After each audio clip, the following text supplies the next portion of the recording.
Matthieu. Chapitre 21.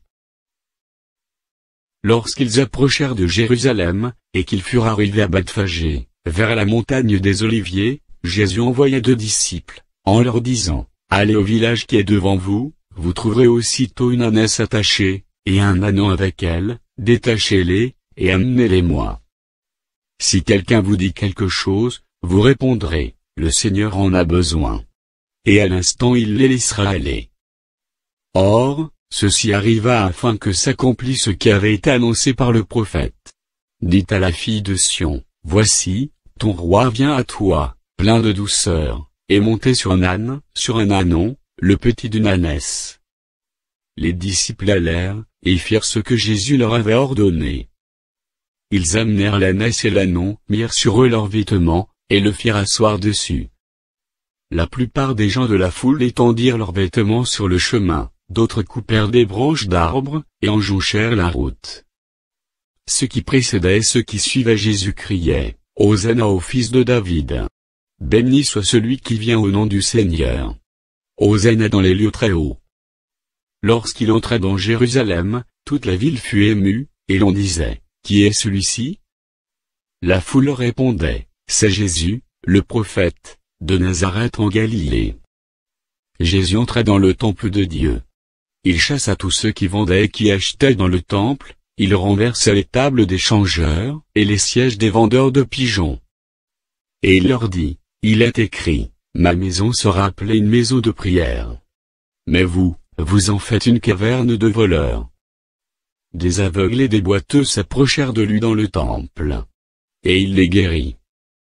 Mais les principaux sacrificateurs et les scribes furent indignés, à la vue des choses merveilleuses qu'il avait faites, et des enfants qui criaient dans le temple, « Hosanna au fils de David !» Ils lui dirent, « Entends-tu ce qu'ils disent ?» « Oui, leur répondit Jésus. « N'avez-vous jamais lu ces paroles, tu as tiré des louanges de la bouche des enfants, et de ceux qui sont à la mamelle ?» Et, les ayant laissés, il sortit de la ville, pour aller à Béthanie, où il passa la nuit. Le matin, en retournant à la ville, il eut faim.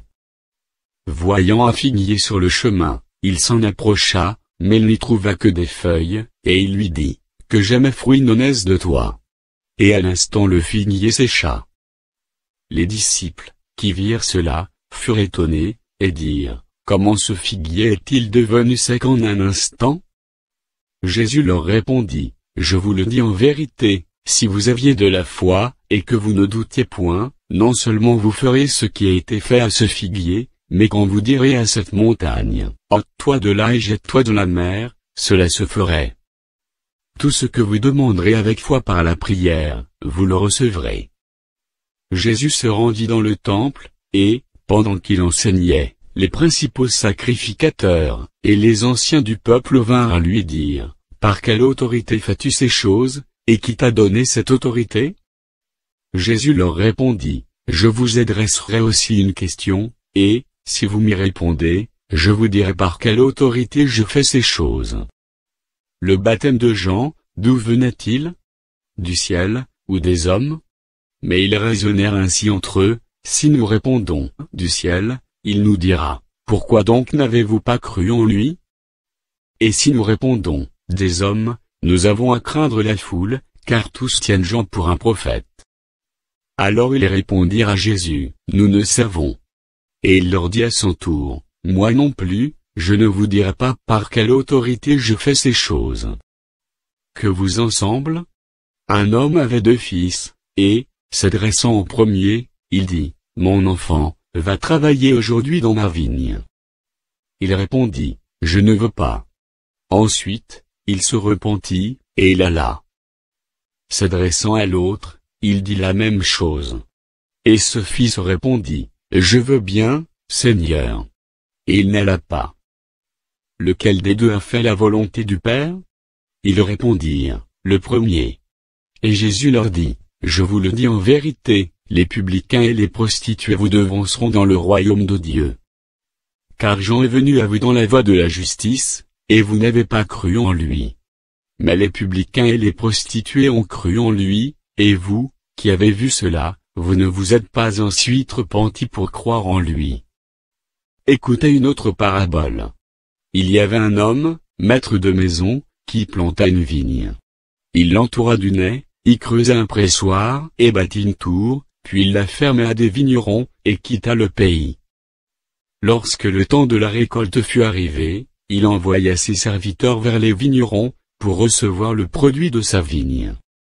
Les vignerons, s'étant saisis de ses serviteurs, battirent l'un, tuèrent l'autre, et lapidèrent le troisième.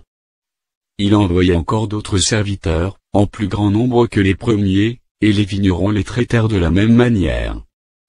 Enfin, il envoya vers eux son fils, en disant, « Ils auront du respect pour mon fils. » Mais, quand les vignerons virent le fils, ils dirent entre eux, « Voici l'héritier, venez, tuons-le, et emparons-nous de son héritage. » Et ils se saisirent de lui, le jetèrent hors de la vigne, et le tuèrent.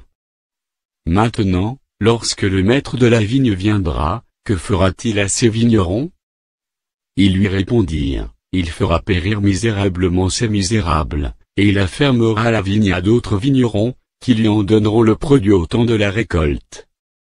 Jésus leur dit, n'avez-vous jamais lu dans les Écritures, la pierre qu'ont rejetée ceux qui bâtissaient est devenue la principale de l'angle, c'est du Seigneur que cela est venu, et c'est un prodige à nos yeux? C'est pourquoi, je vous le dis, le royaume de Dieu vous sera enlevé, et sera donné à une nation, qui en rendra les fruits. Celui qui tombera sur cette pierre s'y brisera, et celui sur qui elle tombera sera écrasé. Après avoir entendu ces paraboles, les principaux sacrificateurs et les pharisiens comprirent que c'était d'eux que Jésus parlait, et ils cherchaient à se saisir de lui, mais ils craignaient la foule, parce qu'elle le tenait pour un prophète.